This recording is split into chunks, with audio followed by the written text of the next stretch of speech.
Well, one man who sadly, in my view anyway, relinquished control of his team is Jackie Stewart, whose organisation is the new Jaguar. Jackie's really been there and done that, done everything in the world of motorsport.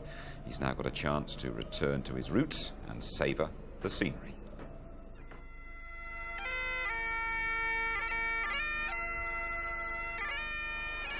I suppose I've been coming to Glencoe from about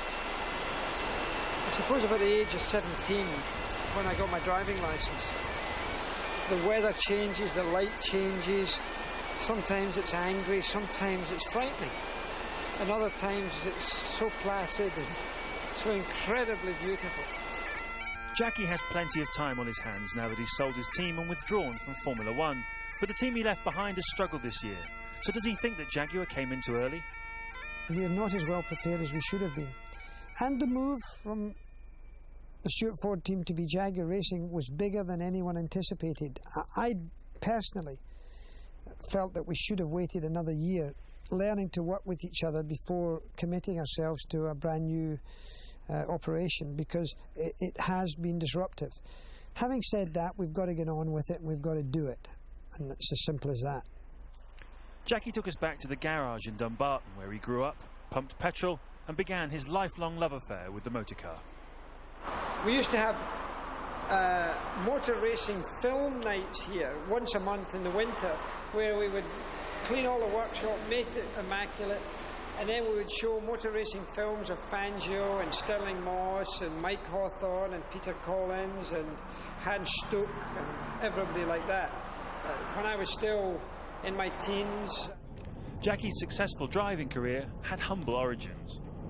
I drove in the hill climb here in the early 60s. It was one of my very first events. I drove a Marcus, which was a wooden car at the time with a small Ford engine. And down there, in fact, we can just see the old track. There was a thing called the hump and the bump, and it's going to rain, where you took off. And then you came up here, that's called Bridge Corner.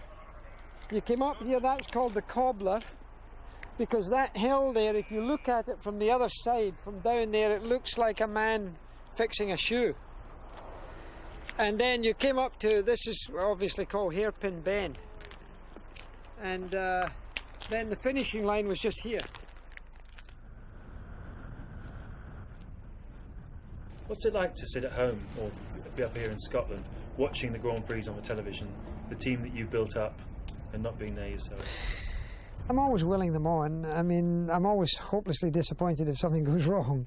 I think I'm like any other fan who's watching television and listening to Murray and listening to Martin and yourself. It's different. It's different. But I don't feel a loss from it. I have no disappointment from doing what I've now chosen to do. There's no vacuum in my life because of it. You enjoy the show, Jackie. While we're talking about the Stewarts, by the way, Jackie's son Paul made a brief appearance here in Austria. He is recovering from cancer surgery and battling on very